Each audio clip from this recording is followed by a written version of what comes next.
Herkese merhaba arkadaşlar. Kanalıma hoş geldiniz. Ben Nazmiye Dikmen.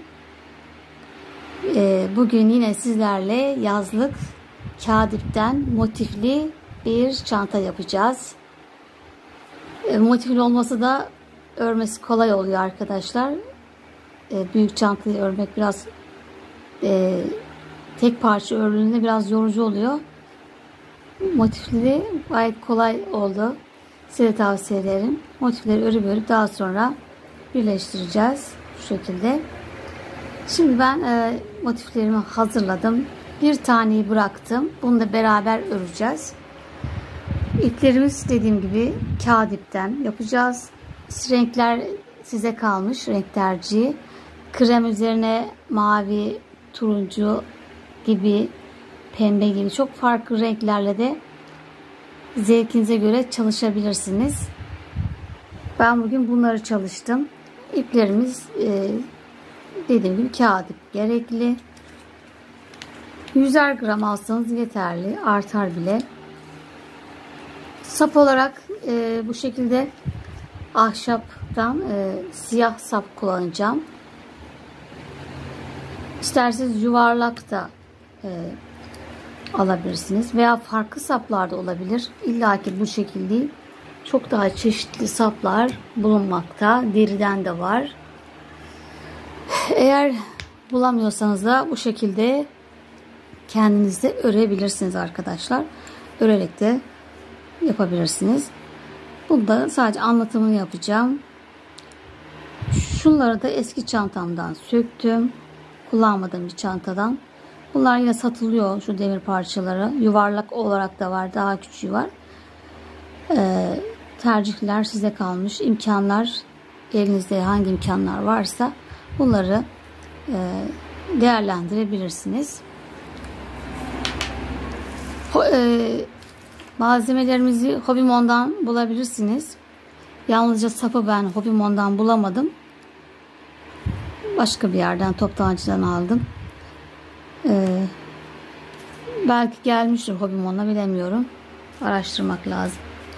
Evet, bu arada yine tığım 3,5, 6 numara 3,5 milim. 4 milim de olabilir. Sıkı da değil. 1-2 eksik fazla fark etmez arkadaşlar. Elinizin ayarına göre ayarlayabilirsiniz. Şimdi hemen şöyle bir tane motifimizi yapalım. Daha sonra birleştirelim.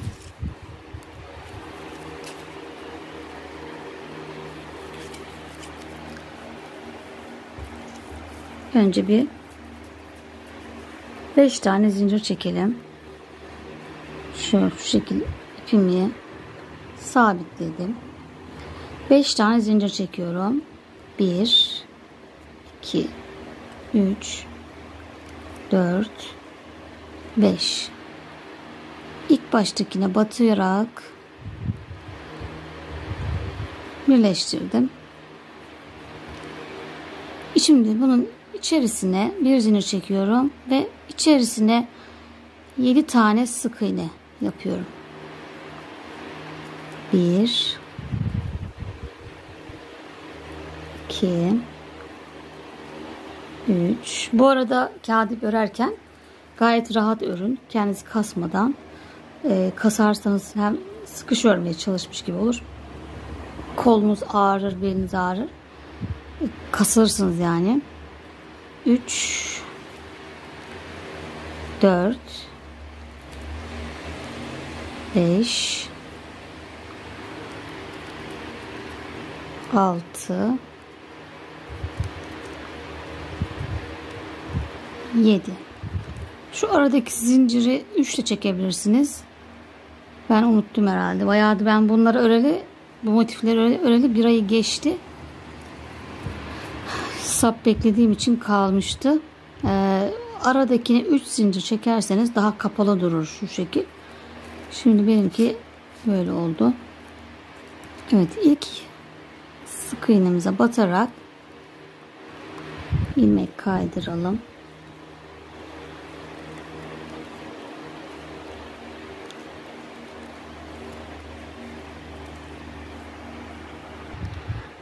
Evet, 3 tane zincir çekelim. 1, 2, 3. Tığın üstüne alıyorum. Ve aynı dilin içine hemen şuradaki boşluğa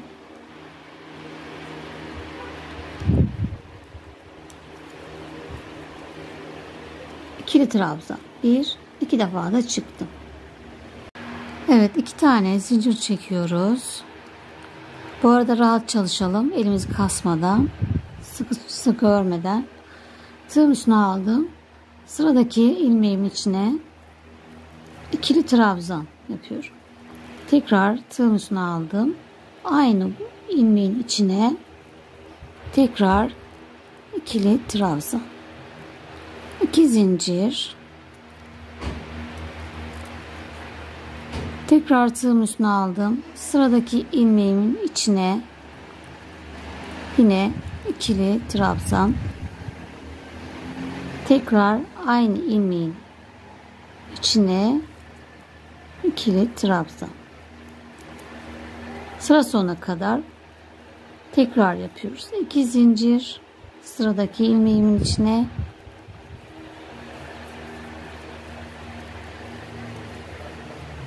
ikili trabzan. Ne sıkış örelim ne de bol olsun. Elimiz rahat çalışalım.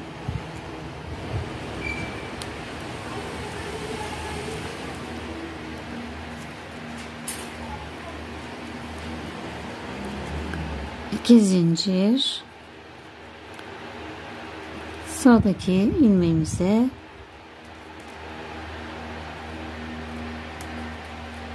ikili trabzan.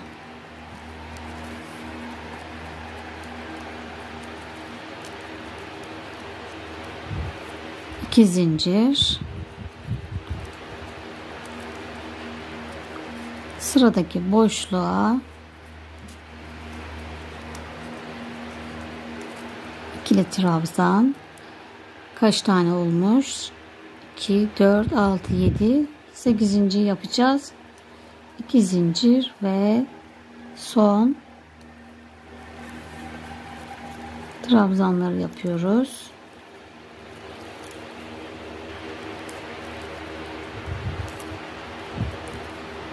Evet. İkinci sıramızı bitirdik. 2 zincir ve hemen şuradaki zinciri de sayıyoruz trabzan olarak.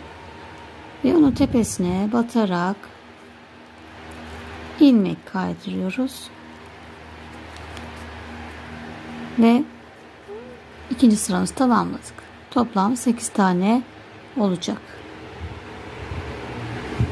Şöyle yapalım.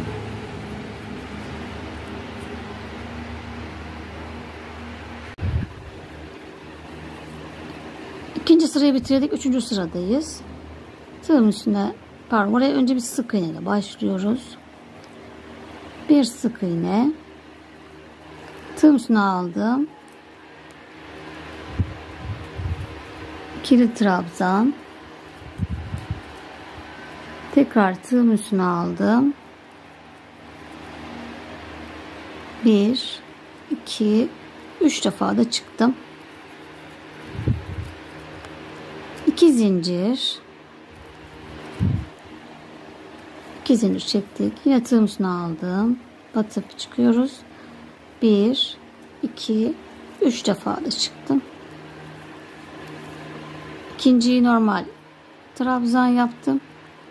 En son bir tane sık iğne. Evet, bu şekilde görüntü.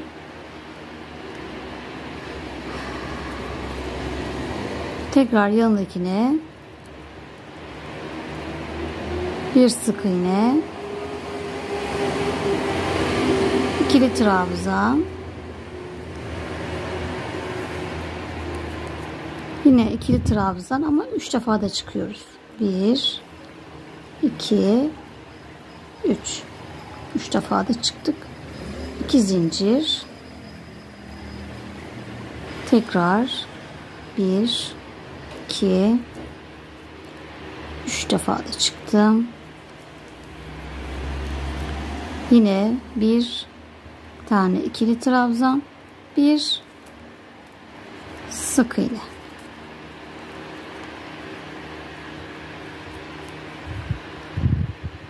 Bir tane daha yapalım. Bu sıra sonuna kadar yapacağımız işlem bu. Her kutunun içine önce bir sık iğne, bir tane ikili trabzan, bir tane de 3 defa da çıkıyoruz. 1 2 3 2 zincir, tekrar 1 2 3 defa da çıkıyoruz. Bir tane ikili trabzan, bir sık iğne. Evet. Bu sırayı da bu şekilde tamamlayalım. Evet, sıra sonuma geldim arkadaşlar.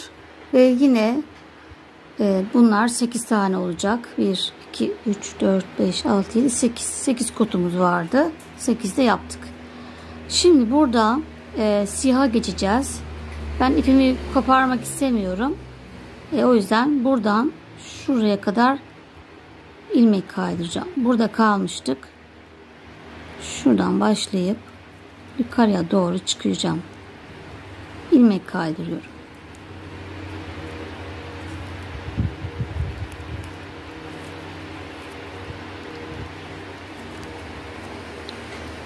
Evet, tam ortaya geldim.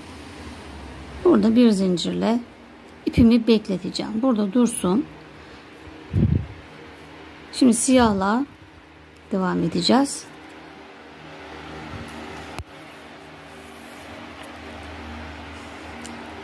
Evet, siyah ipimizi önce bir şöyle sabitleyelim. Ve buradan devam ediyoruz. Aynı yere batıp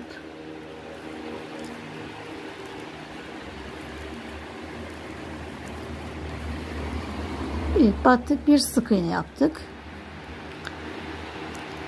Şimdi 3 zincir çekelim. 1 2 3 tığımın üstüne alıyorum.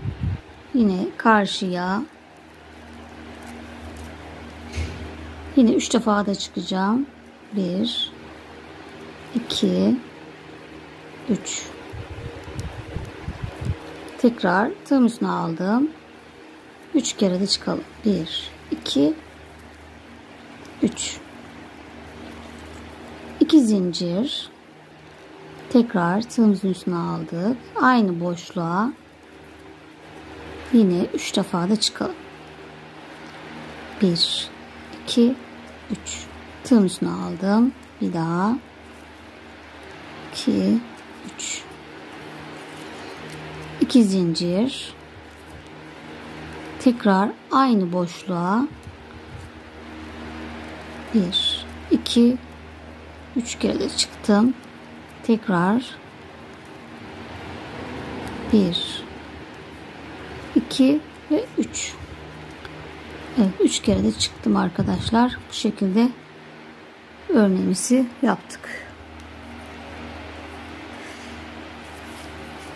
Tekrar 3 zincir, 1 2 3, hemen şuradaki sıradaki boşluğumuza bir sık iğne, tekrar 3 zincir,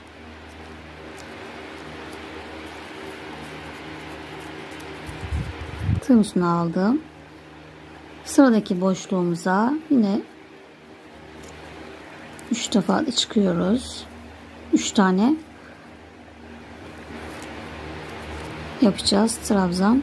Tığım üstüne yine aldım. 1 2 3 2 zincir,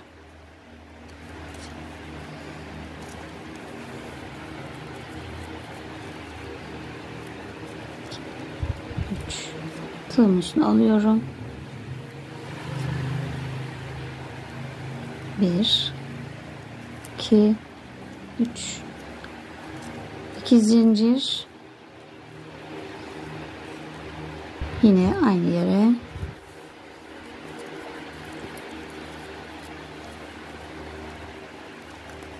Üç defa da çıkıyorum.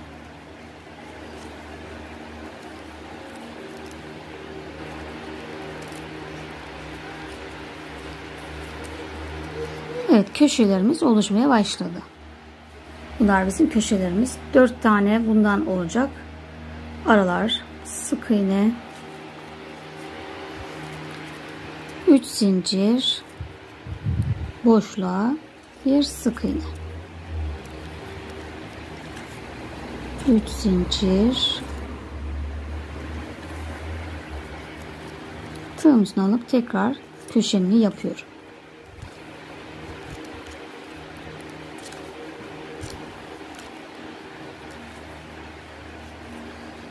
Evet, aynı bu kısımda tekrarı yapacağız.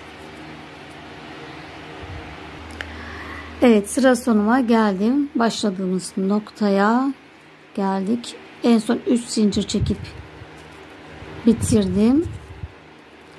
Ve ilk yaptığımız sık iğneye batarak burayı birleştiriyoruz. İlmek kaydırıyoruz.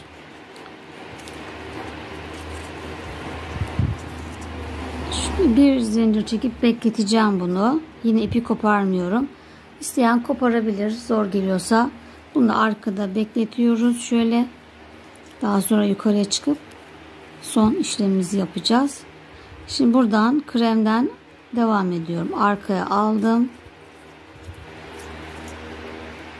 Arkadan doğru yukarıya doğru. Burada da bir zincir çektim. Şunu arkaya doğru şöyle alalım. İlk yaptığımız sık iğnenin içine batıyoruz. Yani yeni başlıyormuş gibi. Şöyle ilmek kaydırdım. 3 zincir çekiyorum. 1 2 3. Tığım üstüne alıyorum. Aynı ilmeğin içine ikili trabzan. 1 2 defa da çıktım.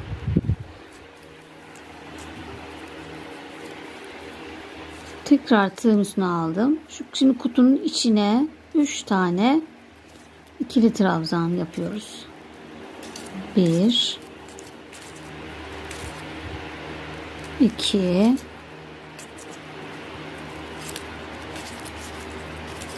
3. Şimdi siyah kısma geldik. 2 tane burada, 2 tane trabzan.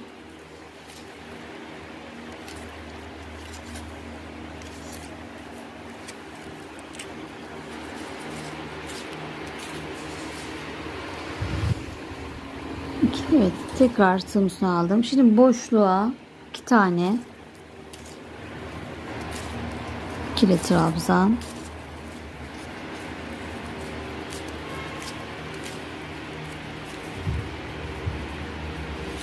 Tığım üstüne aldım. Şimdi buraya siyaha geldik. Tam ortadaki siyah. Ortada 2 tane trabzan var. Şimdi bunun bir buna ayrı ayrı içine 2 tane yapacağız. Şimdi bir aynı ilmeğin içine bir daha batıyorum ve 2 tane yaptım peş peşe.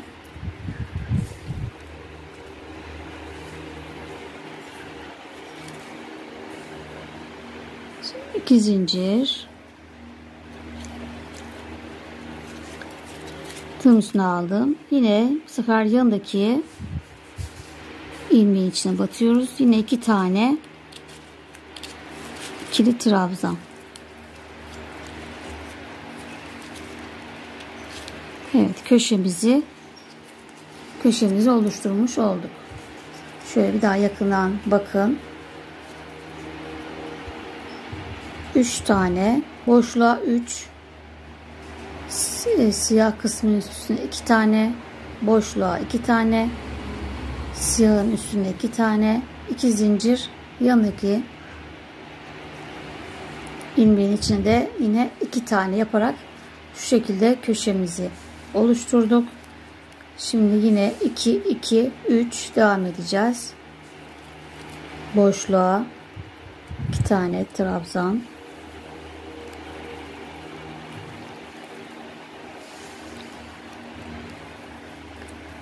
2 tane siyahın 2 tane yapıyoruz. 1 ve yanındaki ilmeğe 2.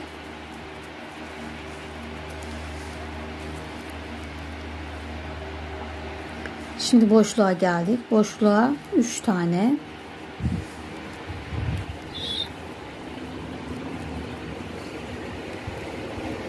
2 ve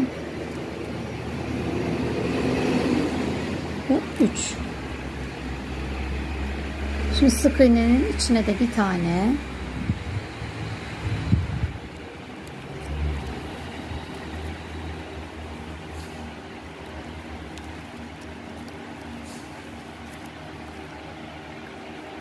tekrar şu boşluğa 3.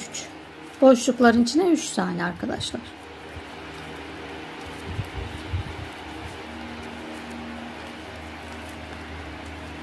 İki ve 3.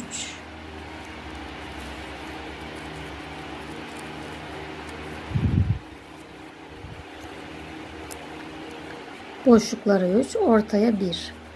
Şimdi burada yine 2 2 devam edeceğiz.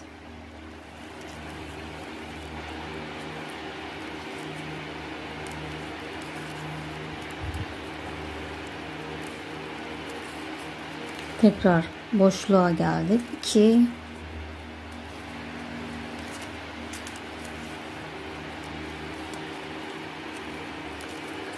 Evet, sıra geldi yine köşeye ve bir ilmeğin içine 2 tane trabzan,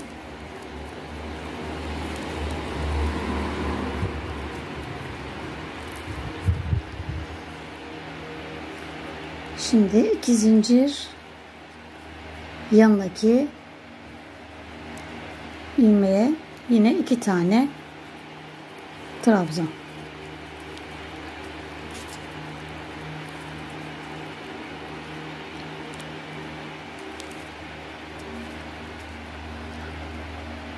İki burada, 2 burada. Tekrar devam ediyoruz. Boşluğa 2 tane,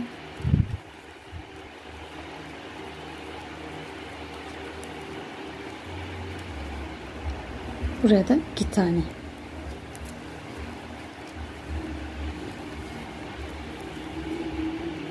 Hemen yanındakine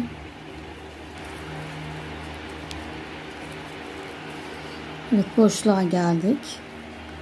Buraya 3 tane.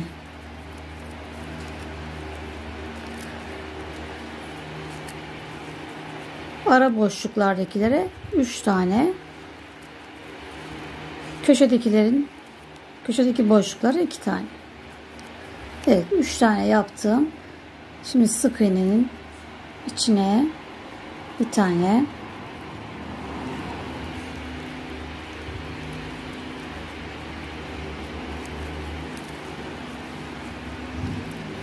tekrar boşluğa 3 tane.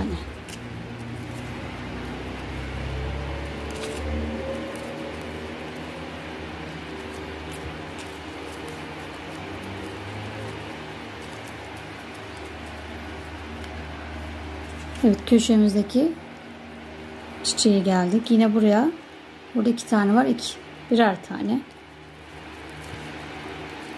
1 ve 2.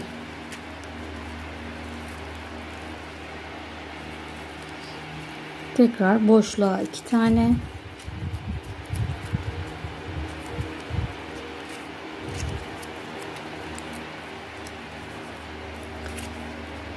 Köşeye geldik. Tam köşedeki siyah çiçeğimize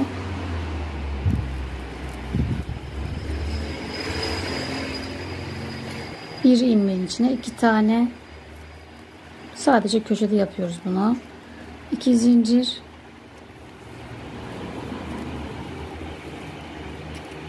yanındaki ilmeğin içine 2 tane.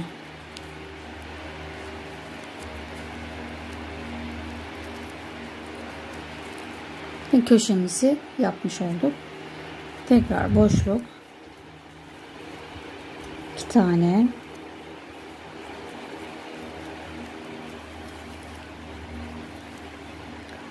siyahın içi, siyah yine 1 ve 2. Evet, örneğimiz tamamlandı. Devam edeceğim ben. Köşelerimizi oluşturduk. Şöyle sayalım.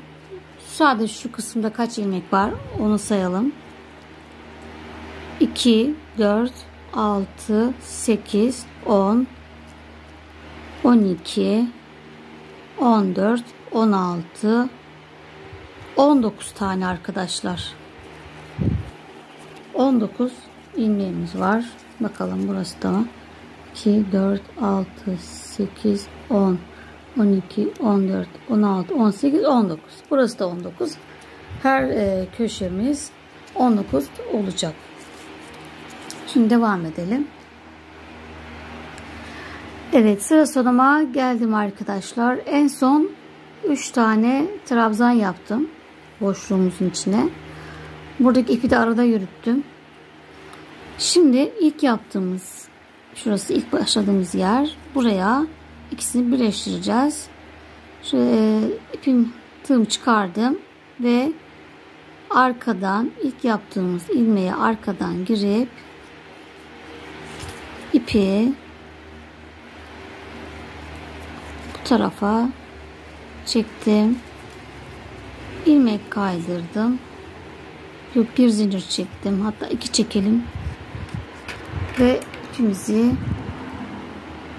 kesiyorum. Bununla işimiz bitti arkadaşlar. Şöyle arkada kalacak. Şunları şöyle düzeltelim. Şimdi kaldığımız yerden devam edeceğiz siyahla. Daha sonra bunlar ütülenince düzelecek. Şöyle.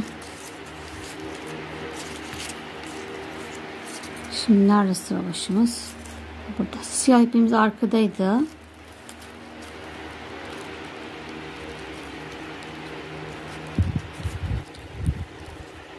Şimdi 3 tane zincir çekip yukarıya çıkacağım.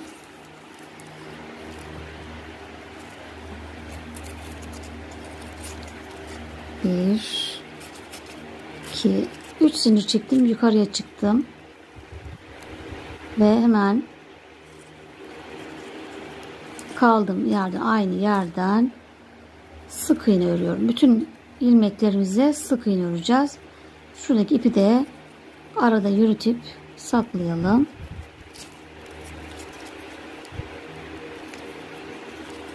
Her ilmeğin içine bir tane sık iğne yapıyoruz.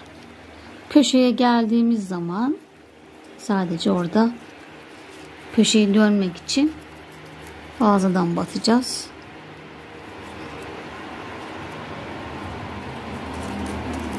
Evet, köşeye geldik ve köşeye içerisine 4 tane sık iğne yapıyoruz. 1, 2, 3 ve 4. Tekrar bu tarafa devam ediyoruz. Her ilmeğe bir tane sık iğne.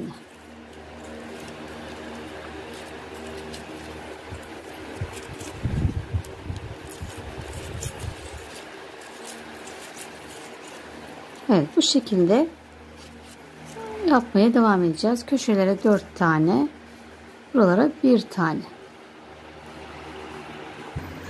Evet arkadaşlar, sıra sonuna geldim ve ilmek kaydırıp ipimi kestim ve içeriye gizledim. Daha sonra bütün motiflerimi güzelce ütüledim arkadaşlar. Toplam 14 tane motif yapıyoruz. Ve şimdi bunları birleştireceğiz. Şöyle 2 motifi karşı karşıya getiriyoruz. Siyah ipimizi alıyoruz. Siyah iple ekleyeceğiz.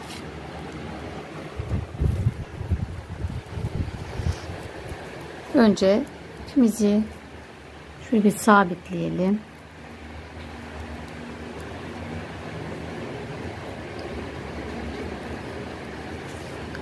Şimdi buradan şöyle şu 4 tane affedersiniz 4 motif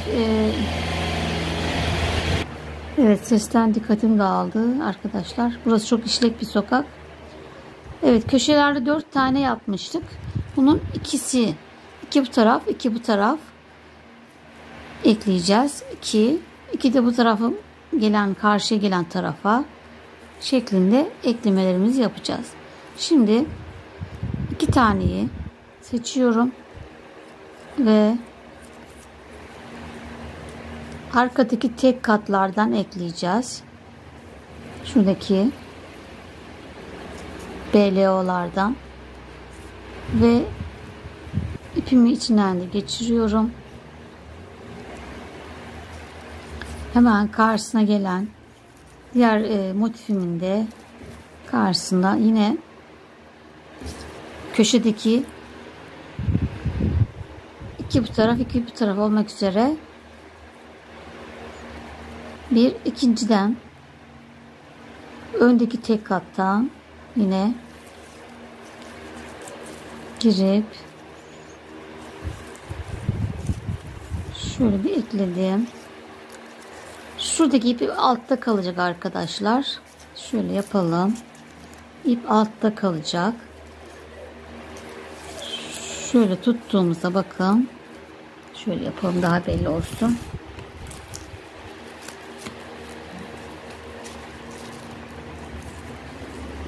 Bir tane buradan aldım.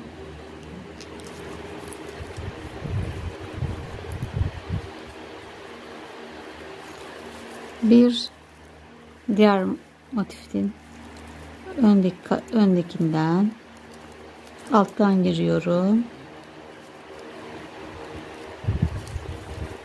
Hepsini bir kapatıyoruz.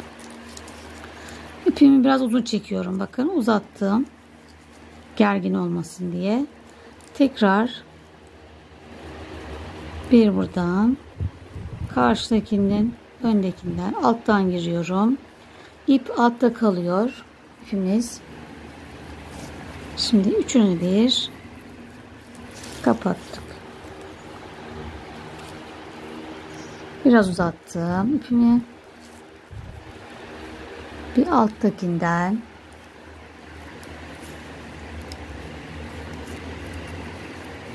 karşıya alttan giriyorum.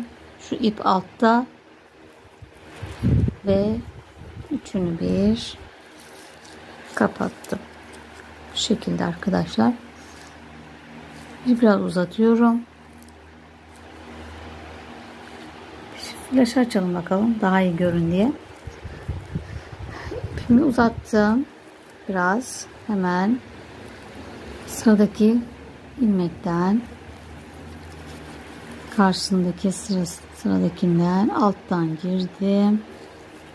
Üçünü bir kapattım. Biraz rahatlaştırdım bakın. Böyle sıkış değil. Biraz rahatlaştırıyorum. Bir bundan, bir karşıdan alttan giriyorum. İp altta ve üçünü bir kapattım. Biraz uzattım.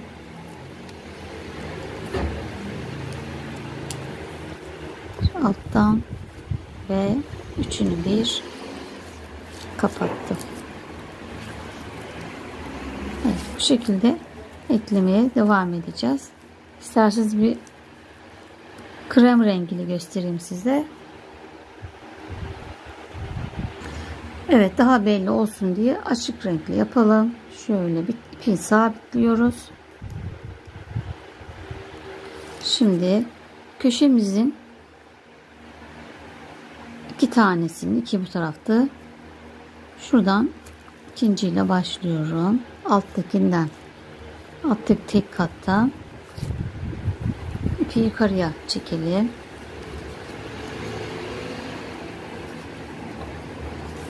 Ve karşıya yine 1 2 şuradan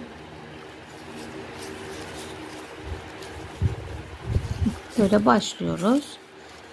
Şu ipimiz altta kalacak şekilde hemen sıradakinin arkadaki tek kattan, karşıdan yine öndeki tek kattan, bakın ilk.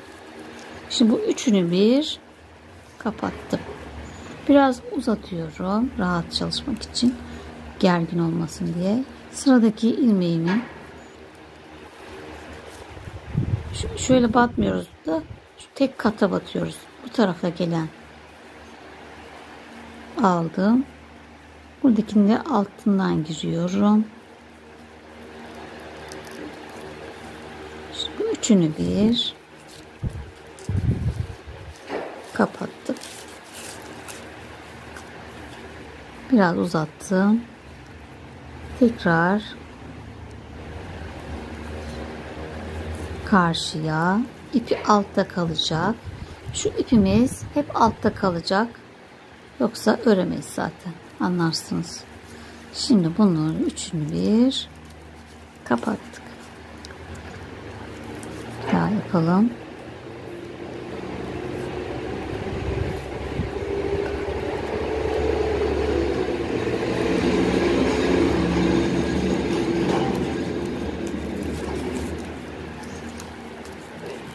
Evet, birleştirmemiz bu şekilde.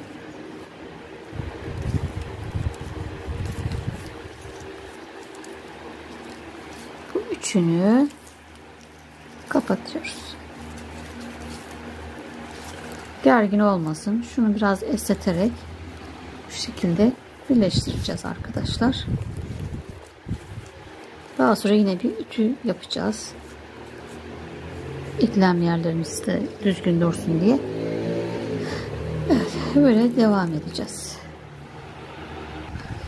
Evet, bir sıra boyu iki motifi birleştirdim arkadaşlar. Şimdi buradan diğer motife geçeceğim. Şu şekilde buradan devam ediyorum. Yarısına kadar yapmıştık. 2 burası, 2 burası. Şimdi buradan da geri kalan 2'yi buradan tamamlayacağım. Buradan battım. 1 2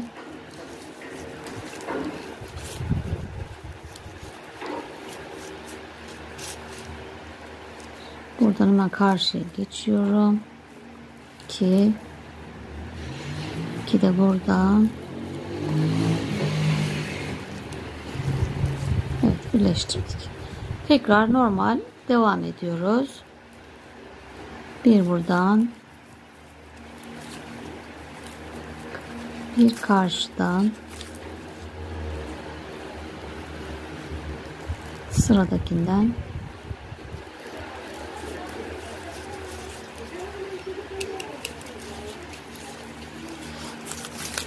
şöyle yönümüz artık bu tarafa doğru gidiyor.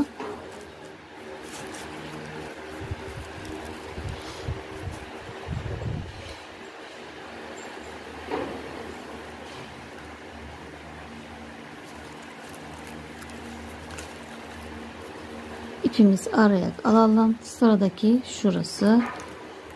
Bir buraya, bir karşıya. Hepsini bir kapatıyoruz. Hafiften çektim.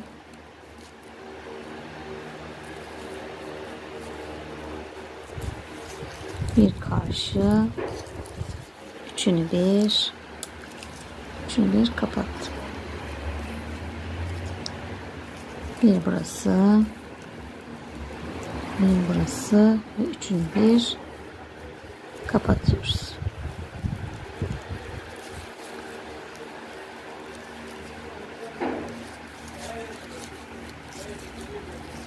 Evet. Şimdi buraya yapıp devam edeceğim. Şimdi çantamızın 4 bu şekilde motif var. 4 tane arkada, 2 böyle yanlar yine motif ve taban bu şekilde. Bunları birleştireceğiz arkadaşlar.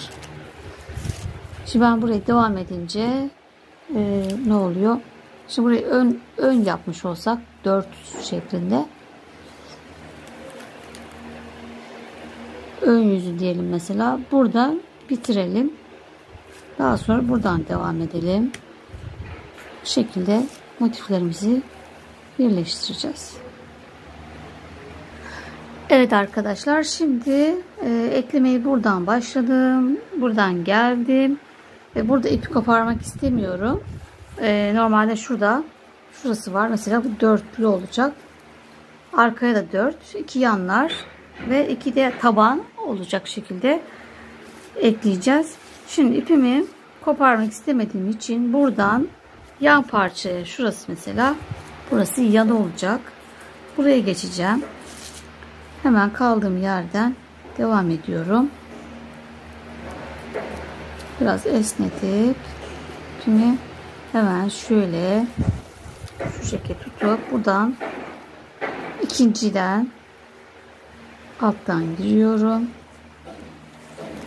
Önce buraya batalım.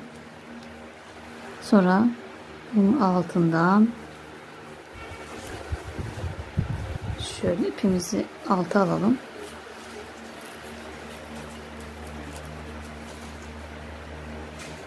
Önce buraya batalım. Sonra buraya ve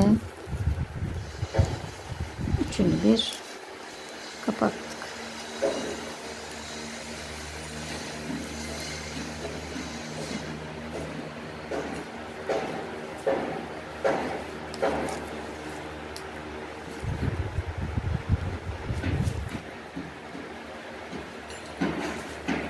Evet, devam ediyoruz. Şimdi normal bir şekilde yine buradan ve alttan üçünü bir kapattık. Biraz uzatıyorum. Gergin olmasın diye. Hepsini bir kapattık. Şimdi bu tarafa doğru eklememe devam edeceğim. Bu kısmı yan parçamız. Evet, yan parçamı da ekledim arkadaşlar. Şimdi burada artık ipimi keseceğim. 2 zincir çekip bitiriyorum. Diğer parçaları da birleştirdikten sonra hepsini bir ekleyeceğiz. Biraz uzun keselim. Bunları içeriye gizleyeceğiz çünkü. Şimdi en son burada kaldım. Şimdi şu parçayı yapalım. Şöyle yapacağım. Aynı şekilde. Daha sonra yanlar eklememiz bu şekilde devam edecek. Evet arkadaşlar, çantamın bütün motiflerini ekledim. Bu şekilde bitmiş hali. 4 tane önde, taban 2, yanlar bu şekilde ve diğer tarafı da bu şekilde arkadaşlar. Ütülüsünü de yaptım. Üzerine ütülediğinde şu köşe kısımlarını bozmuyorum. Şu görüntü bozulmasın diye burayı açarak ütülemiyoruz. Böyle kalsın. Şimdi burada en son ben bu motifimi eklemiştim ve burada bittim. Pardon. Şurada bittim. İpi görünce orası sandım. Burada bittim arkadaşlar. Siz de artık nerede bitersiniz, oradan devam edeceksiniz. Şimdi bu kısımdan eğer aşağılarda bittiyseniz de ip takarsınız. Oradan devam edersiniz. Şimdi çantamızı bütün çevresine sık iğne yapacağız.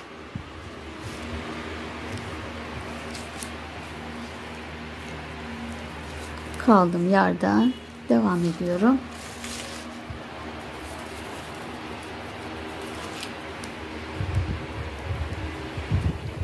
Şöyle bir zincir çektim. Hemen karşıya batıyorum. Ve bütün ilmeklerime tek batıyorum. Sık iğne yapıyorum.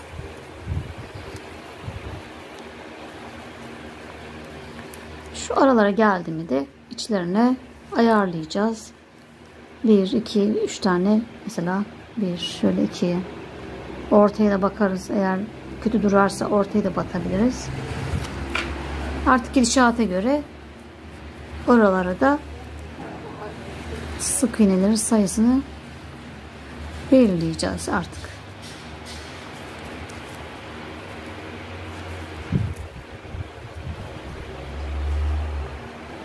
Evet, şimdi bu kısmı düz olarak geldim. Hepsini tek battım. Ve şimdi birleştirdiğimiz kısma geldim. Burada bunları içine birer tane yapacağız. Şu tek olduğu için bir alttan batırmak istiyorum ki sağlam olsun. Şöyle biraz da rahat çekiyorum. Hemen yanındakine batıyorum. Tekrar şimdi yanındakine devam ediyorum. Şöyle alttan çift batıyorum.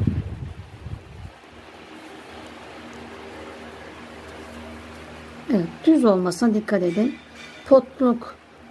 Potluk olursa mesela o zaman bir tane daha yapabilirsiniz. Geniş çok olursa azaltın. Yani şurası şöyle düz olsun görüntü. Şimdi tekrar devam edeceğiz. Bu şekilde sıra sonuna kadar her bir ilmeğe tek batıyoruz.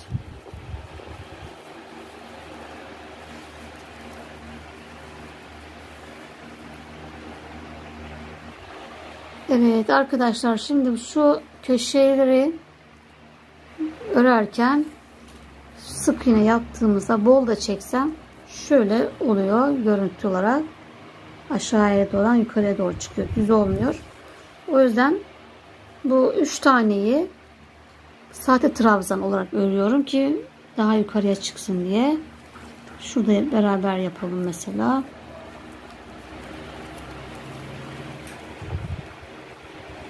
Şöyle sık iğne yapalım. Şimdi tığım üstüne aldım. Şöyle ikili batıyorum. Şey olmasın diye, sağlam olsun diye. Ve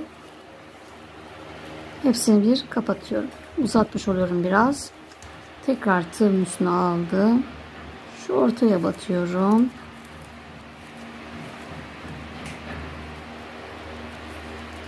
Tekrar tığım üstüne aldım.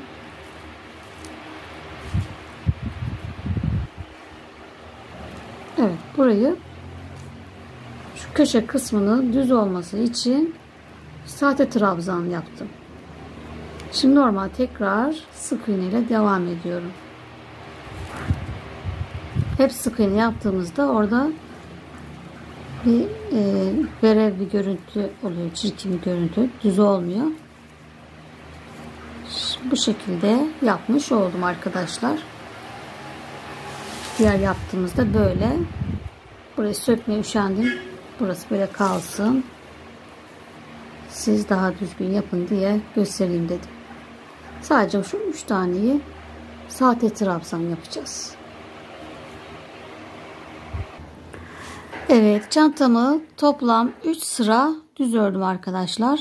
Bu şekilde 1, 2, 3 sıra ördük. Şimdi çantamızı bitireceğiz.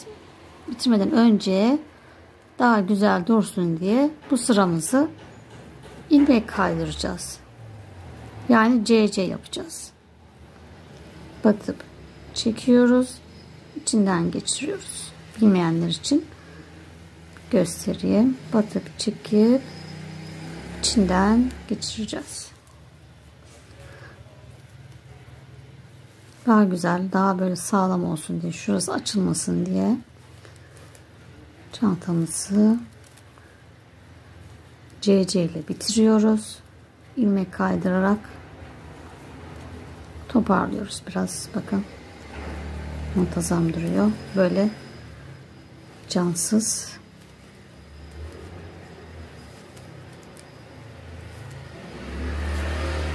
Evet, bunu da yaptıktan sonra askılarımızı dikelim. Evet arkadaşlar, çantamın en son sırasını CC ile ilmek kaydırarak bitirdim. İpimi kopardım. Daha sonra bu içeriden mıknatıslı çıtlarımı da diktim. Bunları zaten biliyorsunuz nasıl dikildiklerini. Bunlar için de Adnanlar Tuhafiye yani Hobbimon'dan alabilirsiniz arkadaşlar malzemeleri. Şimdi sapımı da bu şekilde diktim. İkinciyi de diğer tarafa beraber dikelim. Şimdi sapımızı ben şu şekilde ayarladım. Önce kağıt iple çift katlı ipimizi keselim. Veya bayağı uzun olsun. Şöyle çünkü iki tane dikeceğiz. İki sap iki yer dikeceğiz. Evet. Ucu küt olan ipime takıyorum.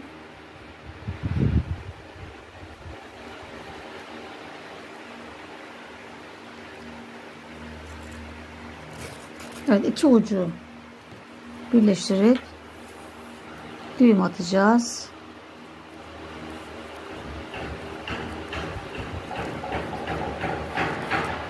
Kalın olsun. Herhangi bir çıkmaya karşı. Evet, dikme yerini belirlerken motifimizin şu yuvarlak kısmını takip ediyorum. Tam ortası şurası. Buraya sapımı tam ortalıyorum ve şöyle alttan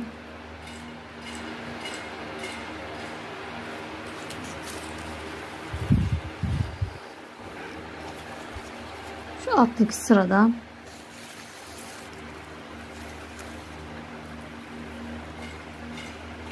iki sık iğne üstte. Şurada bir sık iğne kalıyor yani. Tam buraya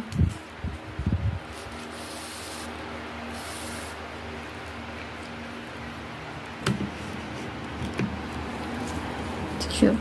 Bu şekilde. Hep aynı noktaya değil. Hemen yanındakini de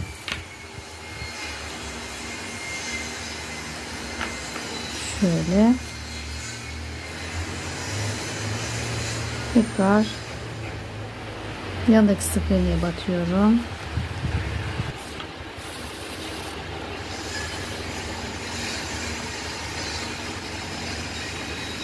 Tekrar yanındaki sık iğneye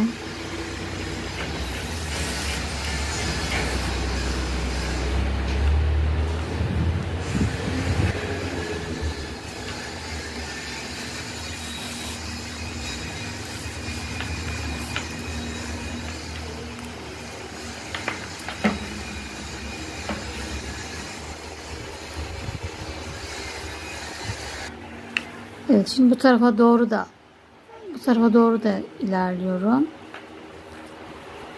Önce ortayı buldum. Sonra her iki tarafa da dikiyorum.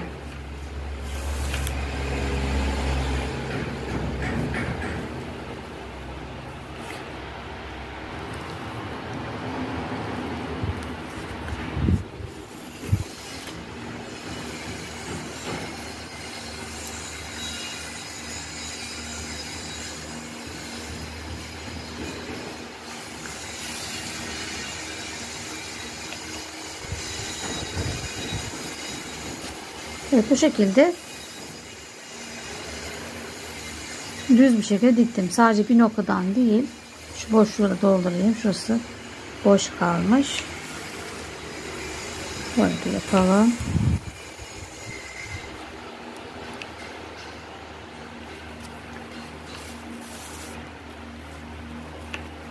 Evet, dikişimiz bu şekilde. Arkaya şimdi düğüm atacağım, koparacağım. Şuradan da bir daha gösterelim. Bitmiş halini. Arkada şu iki sık iğnenin üstünde sapımız. Diğeri de aynı. Şimdi bunu da yine hemen motifimin ortalıyorum. Ortasına gelecek şekilde buraya, burası yapılana kadar şu kısmı dikişle dolduruyorum. Evet, çantamızı bitirdik arkadaşlar. Bu şekilde içerisine astar çalışacağız bir dahaki bölümde. Bunları da içine şey yapmanıza gerek yok, saklamanıza. Astar yapacağımız için bunlar içeride kalacak. İşte bayağı kocaman oldu. Büyük çanta sevenler için güzel bir çanta. İsterseniz bu çanta mesela bu şekilde takılıyor. Ama isterseniz sırt çantası yapmak isteyenler bunları şöyle içeriye alıp iki tarafı da buradan ipler geçirip, şunlar olmadan, saplar olmayacak o zaman, böyle de bir sırt çantası yapabilirsiniz arkadaşlar. Aynı tarifle arkasına sadece kol takma yerleri yapacaksınız. Evet, bu arada eğer bu şekilde saplar bulamazsanız da böyle kendiniz de örebilirsiniz. Bunu da bir dahaki bölümde astar çalışırken de size kısaca anlatırım. Şu demirleri yine malzeme satan yerden bulabilirsiniz. Ben eski çantamdan çıkardım ve bunu kullandım. Dışarı çıkmak istemedim. Ve aynı şekilde bakın buralara bunu da böyle dikip sap olarak da kullanabilirsiniz arkadaşlar. Şimdi videomuzun artık sonuna geldik. Tekrar bir dahaki bölümde görüşmek üzere. Hoşça kalın.